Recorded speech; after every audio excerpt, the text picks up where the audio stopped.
exactly how things go here if everything adds up as we start off on actually an uncommon pick we've seen so far. Game number 1 is going to be on Demon Island.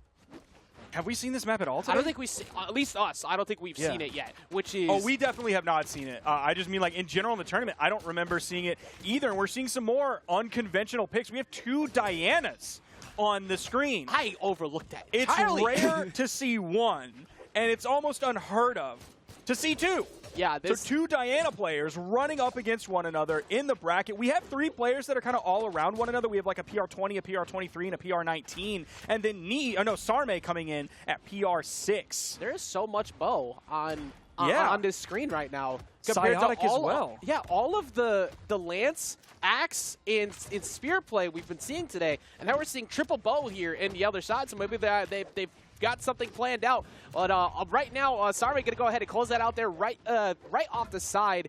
And almost barely taking out Neeze in the middle of it, but Neeze did make his way back. This, like, legend loadout that we have from all of these players, it's like confused. These 2 teams have their own private server. Like, they have their own ranked queue, and it's only them. And this is what has developed in a lab environment that is completely devoid of any external stimuli. This is the private server meta right here.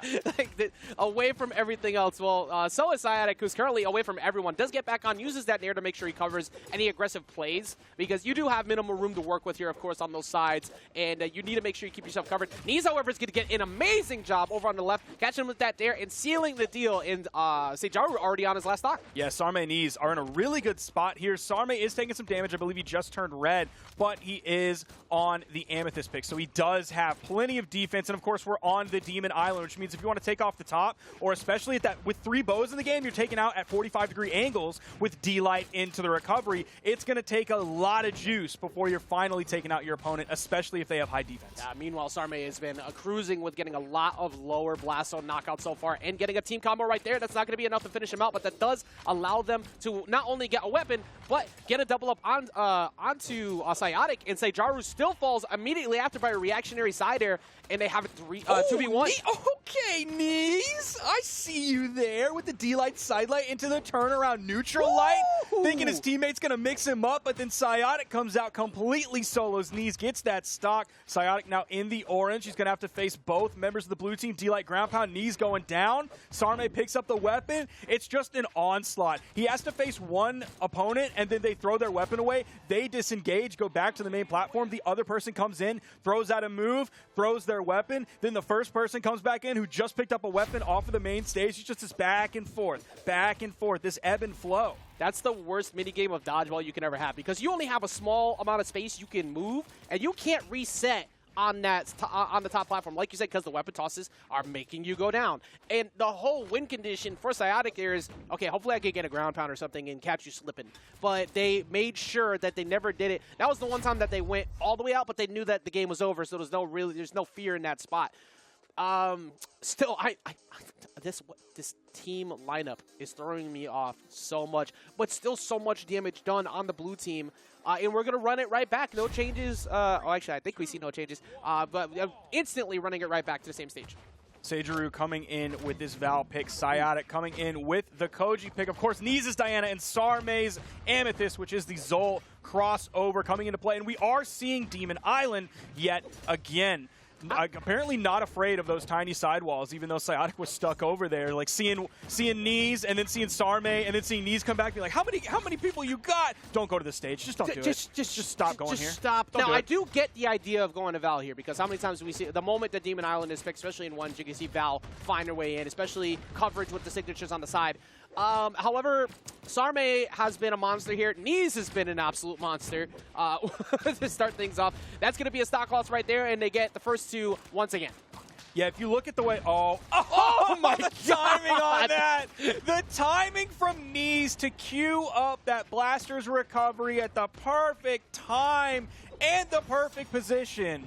That's a Blaster's Chad right there. Another insane thing about that, too, was after the whiffed recovery that happened from Neeze in the skies, Scyotic had no resources left, and Sarme instantly covered it. Now, the current game state of things tells me we're looking at a 2-0 lead pretty soon for Sarme and Neeze again. Do you have anything to counter that statement? I don't think we have anything to counter. Not right now. We can't counter that statement. If I did, I'd change my mind real quick on that one, Ajax, with that beautiful combo that picked up both members of the red team. Scyotic done. Now Seijaru's the one in the 1v2. Oh my gosh! Sarme, please stay on Amethyst for the rest of your career. That was insane. Neeze's coverage has been nuts. He's constantly led up. That right there, he went for a second one. No resources were there. He made sure that anything Scyotic did forced him into center and guaranteed that Sarme would be able to cover that. I can't believe how Neeze and Sarme are making Seijaru and Scyotic like look as players. This straight up looks like a professional basketball team playing against, this is going to sound really disrespectful, but middle schoolers. Are we watching like the Globetrotters right now? Yeah, straight up. And they're taking no mercy. Like, they're not seeing the little children who are just like, ooh, my favorite basketball player. They're like, nah, crossing them up, breaking ankles, all over the place. That's just how well Neeze and Sarme are playing. Because Seijaru and Scyotic are extremely good players. You don't make it this far in the bracket by being a mid player. They just came in off of a Game 5 as well. So I'm wondering maybe if there's a little bit of burnout from that Game 5 because they just finished. They came right into this. Usually you'd say momentum would carry you over, but Seijaru and Sarme having nothing to do with that. They did the best decision they could have ever did, though, is they got away from Demon Island. They got away from Demon Island, and we have more meta picks coming in from them. We have Seijaru on the Ulgrim, and we have Scyotic on the Luke, which is, of course, the crossover. Where's the Ulgrim? Where's the Luke? Where did they go, Sparky? Where did they go? They're going to be gone really quickly. Sarme and Neeze are making sure we see very little of them. There's not much to be had at this moment. Scyotic doing his best to try and line up, but he's getting a lot of whiffs. He does, however, finally get a spacing there on neutralites. They do strike back.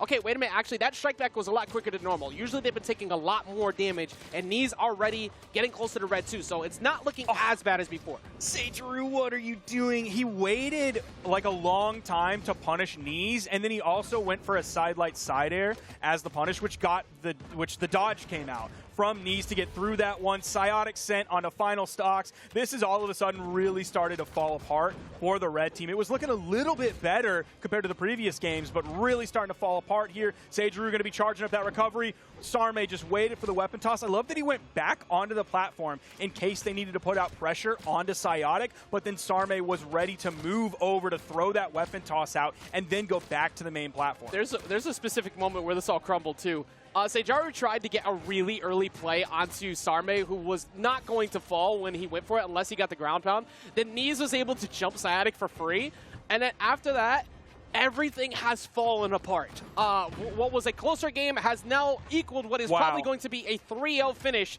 as Sarme and Neeze are currently up massively over Seijaru, who is going to be lucky if he avoids getting hit by one of these team combos. We're likely looking at a 4-stock here. Sarme is actually the one taking the lead, so he's probably the one who knows how to start the combo. They're gonna drop that one. And I thought Neeze was going to say, I dropped that combo. I deserve to throw my stock away. That's my punishment for that one. I'm gonna, my fault, bro. Yeah, I'm gonna run off the edge. I missed the recovery. We gotta go. We gotta run it back. Well, wow. Look, we have had a lot of. We had that 3-0 that happened earlier with Coco and Spyrox, but even with that 3-0, there was like at least some closer-ish moments that I'd say. And then the 3-1 from TM Delta, the incredible Game 5 we just saw a second ago. But that was by far and away, I think, from what we've seen so far, the most confidence and dominant performance we've seen from a team going into a dub. I'm extremely scared if I'm Heisen and Simple, who have to fight that coming up next. And now that we saw Fozy and Ted fall to Godly and Swada, Sarme has now outplaced his ex-teammate that he